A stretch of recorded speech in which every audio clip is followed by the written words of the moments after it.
Well, good afternoon, good evening, boys and girls, ladies and gentlemen. Welcome back to another edition of Conspiracy Keepers. With our host, Scooter McGee, Joe Monaco. Gentlemen, happy New Year's Eve. That's right. Yeah. Ready to get out of 2020. And 2020 is going to start drinking in 2021. Yep. Just a few days. Did you guys have a good holiday? Yeah, pretty uneventful for me, but yeah, it was okay. It was all right. Scooter? About the same. Yeah. Happy holidays, everybody. Well, All we're right, so back what are we with going to talk another. about? What do we got good? Well, I know we're going to got to start talking about January 6th, Right. supposedly when everything gets confirmed.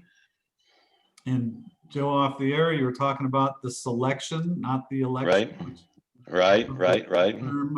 On that, if you want to take us into that, that would be great. Well, just like we were talking about in the past, the elections are rigged. The fix is in. They're all rigged. They know what's going to happen beforehand, and they tell us about it sometimes years in advance. And another thing we were talking about in the past is Trump. It seems like that's the guy that they wanted in there. We know it's the guy they wanted in 2016. Now in 2020, they pulled a little bit of a surprise on us by not allowing him in, but I think that there's a reason for that happening. It looks like what they were trying to do is put Biden in and have everybody celebrating in the streets. Oh, things are going to change. Everything's going to be different. And then at the last minute, they're going to flip the script, and which is going to cause a lot of riots, which is what they want. They want division. They want fighting. They want us divided and fighting each other. And that was what we thought was going to happen. Now, as things went forward, it kind of looked like, well, maybe that's not the direction they're going to go in. But as far as predictive programming that we've talked about in the past, they're telling us what they're going to do. Nowhere that I've been able to find is a Biden presidency. It just isn't there. So it didn't make any sense what they were doing. Now, they still might do it because they flipped the script a lot. They still might do it, but it looks like something significant might happen on the 6th because we see their numerology popping up again. There is that number 6 again. You notice what? They do that a lot. The COVID relief bill, $600. January 6th, we're going to see what the Electoral College is going to do. Stay 6 feet away from everybody. Those are those 666s that they keep popping up again and again and again. So it seems like they've got these rituals going all the time, and they do. And something I think significant might happen on January 6th, but we're going to have to wait and see. But once again, we see their numerology in there. So they might have something planned as far as kind of flipping this script on January 6th. Anyway, tell me what you guys think.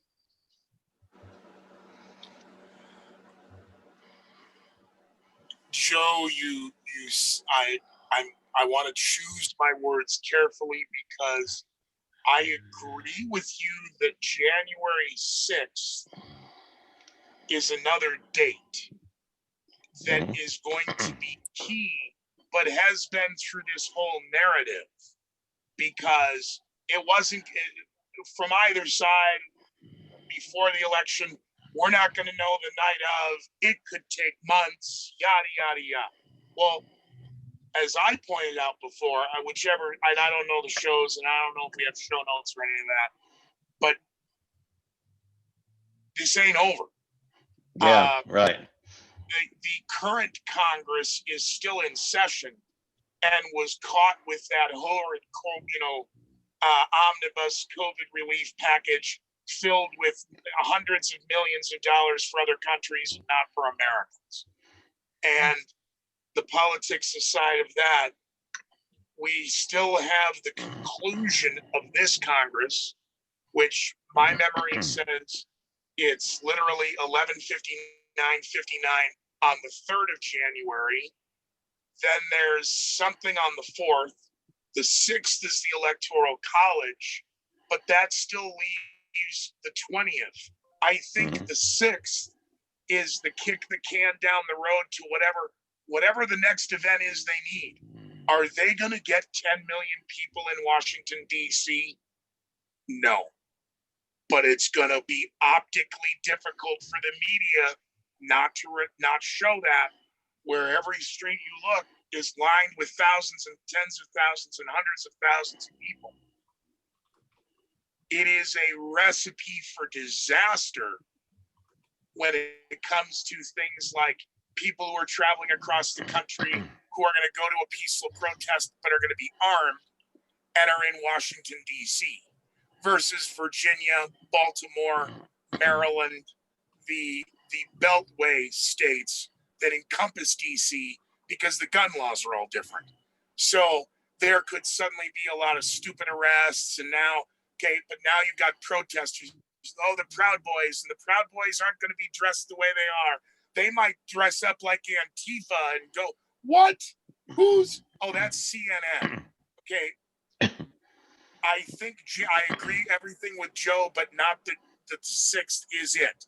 I think the 6th is another benchmark in this march to totalitarianism, because now it's be scared of the new strain. Vaccines may never work.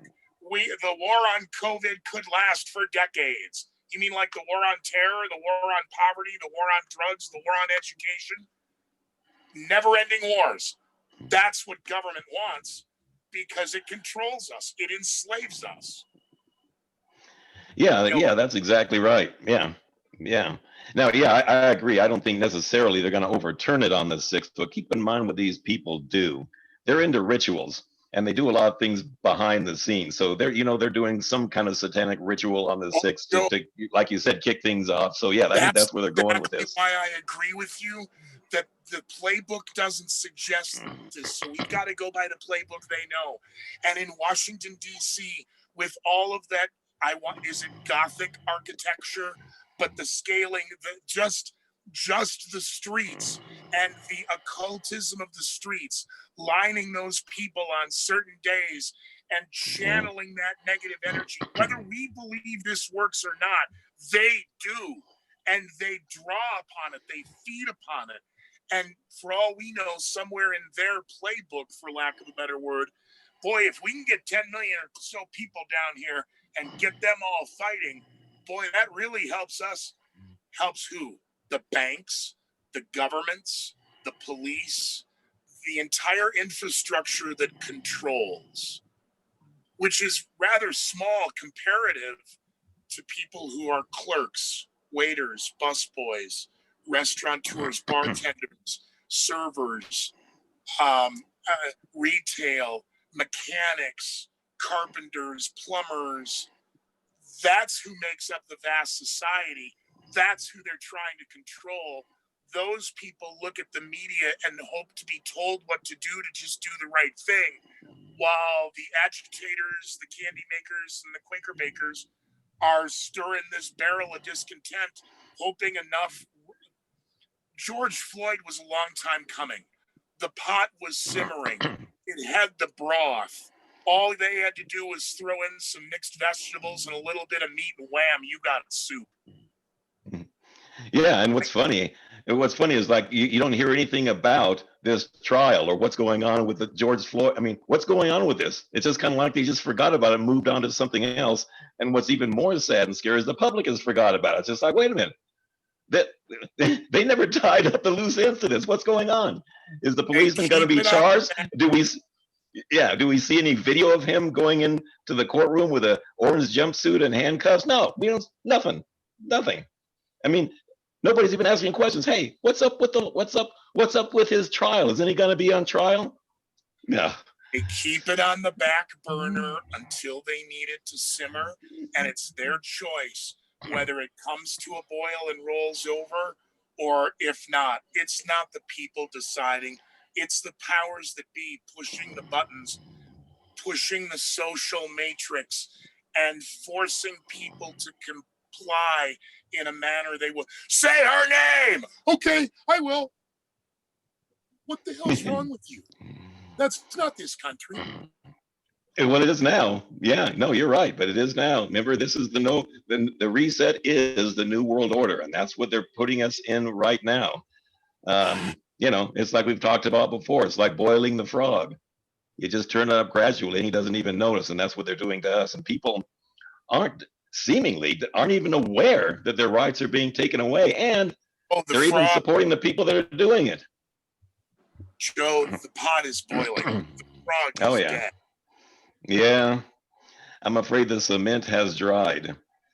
No, I think we talked about, oh, go ahead. So back to June 6th. We seem in mutual agreement, other than I don't think the 6th is a set date where this happens. I think it's the No. catalyst for what's next, opening the door and closing the door on another. It's just another chapter, another benchmark of a here we go. But what do you think? What do you think happens? Can I jump in real quick? Yeah, go ahead. Yes. I'm with you on a few things because Joe, years ago you were telling me with the election, it's just like getting up for school. Your mom's already picked out your outfits. You just got to figure out which Right. one you want to wear. You want the blue one or the red one? Which I think, Right. it's just the analogy is so simple, but it is so true. And I think with the stirring of the pot that they will. I'm still going with that they're going to throw Biden in there and see everybody, all the Trump lovers that are going to go out there and rally and start, heating things up, as you say. And then Scooter, your point about everybody else, and they're going to turn to the media. And unfortunately, we are seeing how many media outlets that really only skew towards their particular brand, be it Republican or Democrat. You don't see the fairness of, just back in the day when, at least when I was young, they came out and they just read the news. Well, and this is how I feel about it. It's like, who gives a rat's backside what you feel about? Just report the news. This is what's happening.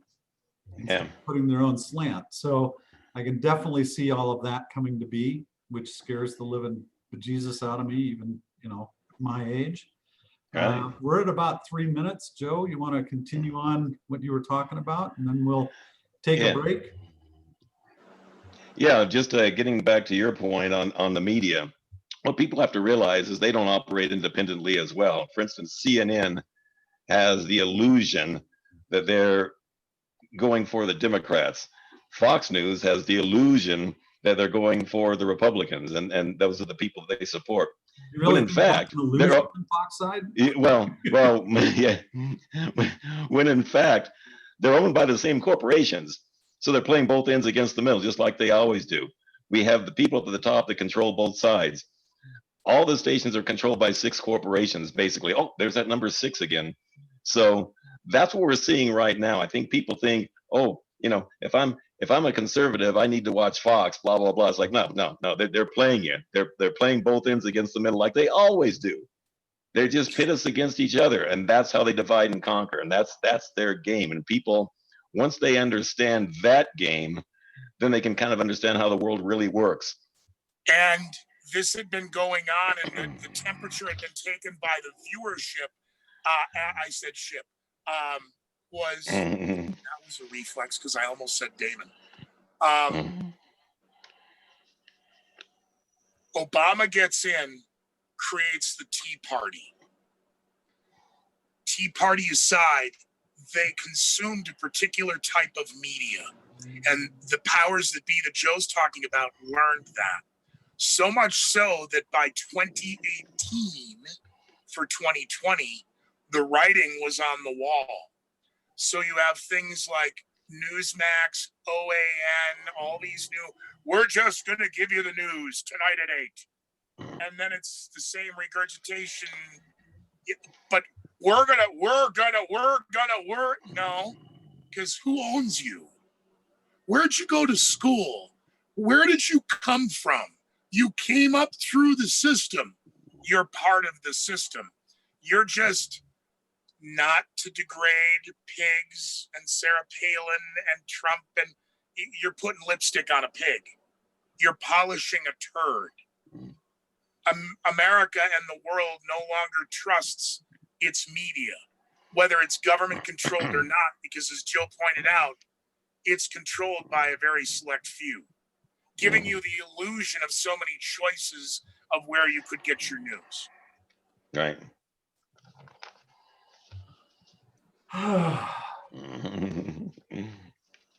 That was a very spirited 15 minutes there, gentlemen. Ho, ho, Yes, it ho. was. Mhm. And we'll be back in just a few minutes with our next segment with the Conspiracy Keepers with Scooter McGee and Joe Monaco. If you want to look up a little bit more about us, do you want to quickly give us the websites there, Joe or Scooter? Yeah, you can go to www.conspiracykeepers.com, and we have all our podcasts on there, and I think you'll find it enlightening.